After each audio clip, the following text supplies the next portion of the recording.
Hey, welcome back to the ZT Audio channel. Once again today, getting into the Roland Fantom. This is going to be the first in a series, a short series of videos that I do going through the effects architecture and how effects are organized on the Fantom. That seems to be one of the things that people are the most confused about. And I've played with Roland instruments enough over the years that I kind of understand how they think about this stuff. So I think I can break it down for you and make it fairly easy to get your head around. As always, I start these videos, I choose an initial scene or I initialize a scene. I turn down all my levels on all of my zones to 0 except the one that I want to use, which in this case is going to be zone 8. If any of that is confusing to you, it probably means you don't know the basics of how you get around the Fantom, and this video probably isn't the first one you should start with. You should probably start with one of my earlier videos where I kind of go over the basics of how to operate various things in the Fantom, or you should go to the very excellent videos produced by Roland on their support channel on YouTube. We're kind of starting at a level where I kind of assume you kind of know how to do the basics in getting around the Fantom. So we've chosen that initialized scene. I'm going to get into this scene. I'm going to get in here again, and I'm going to say, let's hit the zone view. And in the zone view, you'll see that right here we've got a choice of how many zones we want to look at once. We can look at one at a time. Here I am looking at zone 8. You can see that. That's the one I've got selected. I can look at 4 zones at a time, 8 or 16. And if you've been playing with the Fantom a little bit, that might be obvious to you already. In addition to hitting that button, again, there's always multiple ways you can do things on the Fantom. It's a very, very good interface in my opinion. So one of the things we're going to take a look at, and this is one of the things that people overlook right off the bat, is that there are quite a few effects controls right in this zone view screen. So if I'm taking a look at zone view, whether it's 4, 8, 16, whatever, I've got a number of controls that are always there, and that's always addressing the state of the machine at the time. Now, right off the bat, I've got a section here called it's down here with the zone and the sound that I've selected on that zone, and that's kind of a hint, and that's kind of the first thing we're going to talk about here, is we've got 3 things available here. One of them isn't an effect, and there's a little quirk I'll talk about in a little bit later too. So I've got the zone EQ. There's a separate EQ for every zone, okay, in a scene. And then I've got what they call the master effect, and that is an effect that is assigned to the actual patch, the actual tone when you program it. And then I've got all the controls up here for the things that are controlled as a part of the scene. Insert effects 1, insert effects 2, chorus, reverb, compressor is an effect, the master EQ for the whole machine, the analog effect, and this is one of the ways that you can enable that analog effect is by hitting this button. You can do it either on there or you can do it here. The one thing I don't like is that when you do it on the panel, all of a sudden it takes you to the editing screen for that. And I don't like that. If I'm in the middle of playing and I just want to use that analog effect filter, I'll just reach up here and hit it.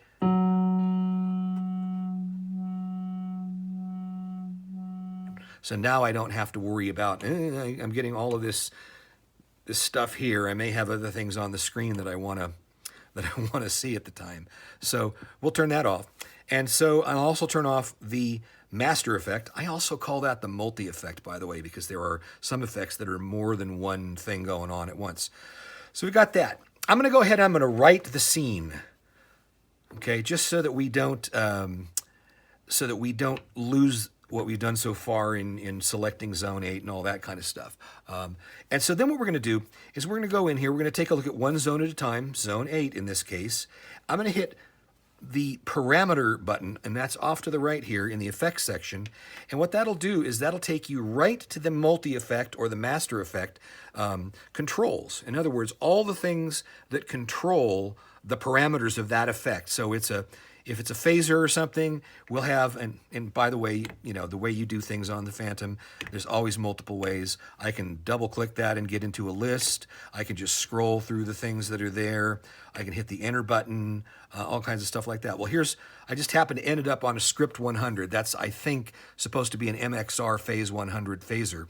And then here's all the controls that you would find on that particular model of phaser. So all the controls to configure that effect are right there. If I go to something else, like let's go to the Juno chorus, well now you're probably hearing the famous hiss of the Juno chorus. Let's turn that down, and you'll notice that I'm able to edit these things right from the touch panel. It's one of the great things about the Fantom is there's multiple ways to do things. So I can just drag on any control that is a slider or a knob and change that.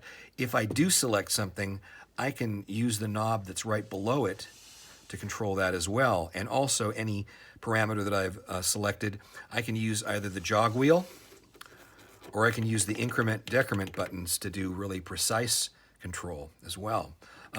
If I hit enter, I can actually use a list of values and set it to that. So I'll set that to 28, I'll set that to 100, and that's another way you can get very precise control over 127. Very precise control. I don't want any noise though, so I'm going to just use another method here and just scroll that down. So from this screen, you got all the controls for your effect, your master effect, and you've also got the means to choose which master effect you want. But there's more to it than that. Hit Menu, hit Effects Edit, and now we've got a little bit different view of this going on. This is more, we're taking a look at this from a system-wide level, but we can see that there are more things available to us. For instance, I can turn on the multi-effect here, on and off. I've also got an EQ that's available here that I can turn on and off. And I have an edit button. If I hit that, you'll notice that I have another view of this. And what this is doing is this is showing me things like my EQ. I can go ahead and change these values right on the screen here. Or if I hit edit, I can go in there and get a little bit more precise control in a list. And I can turn the EQ on and off, okay? From here, I can also say, well, again, all these same things. I can go back to that screen for editing. There's also a pro version of that, which is like an itemized list of all of these things. And that's another good way to get very fine control. And of course, I can turn the effect on and off. I can choose which effect I want. Going back a bit, though, you'll notice something. Wait, let me get back here. You notice that I also have a chorus send level and a reverb send level. So the amount of those two things, the amount coming out of that multi-effect, of that master effect has a send to the chorus and the reverb that are a part of the overall effects architecture of the machine. When you get over here, there's a chorus and a reverb that are always available. Now, the MFX, the important thing to remember about that is that belongs to the tone when you save it. So let's demonstrate that. Let's go in here and edit this. Let's take our Juno chorus, and we've got the Juno, and let's turn that to something else. Or let's make this even more obvious. Let's go in here and let's edit it, and let's say we want JX2, and we want all kinds of noise. Well, that's what it sounds like.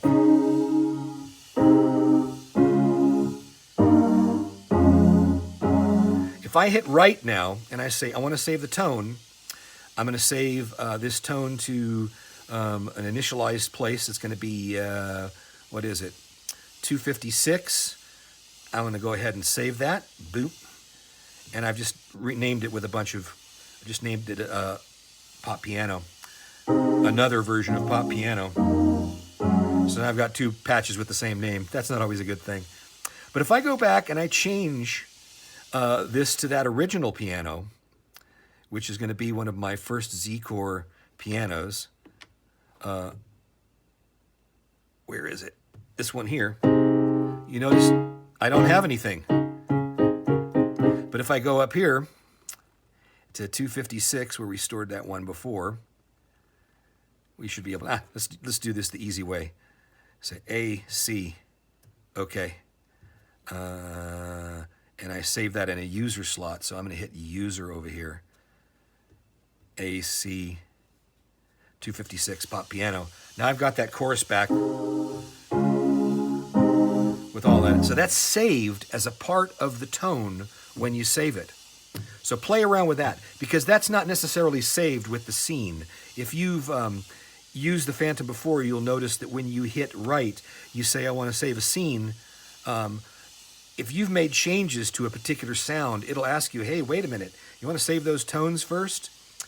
Well, if you haven't saved that multi-effect or that master effect setting with that tone, when you call that scene back up, if you didn't save that tone separately, from the scene, it's going to call up the original version of that tone, and you're going to be back to where you started before you started diddling around with the effects. Okay, so that's an important thing to remember. And boy, is that noise just really bothering me. So let's exit out of this. Menu, Master Effects.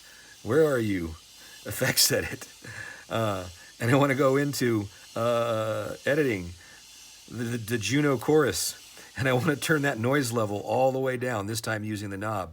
So when you make changes to the multi-effect, or what Roland calls the master effect, know that those changes are stored at the tone level, not at the scene level. So if you go and you don't change anything but an effect, that master effect or that multi-effect on that tone, and you're wondering, wait a minute, I didn't make any changes to the tone.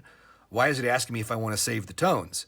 That's why, because that is considered a parameter of the tone.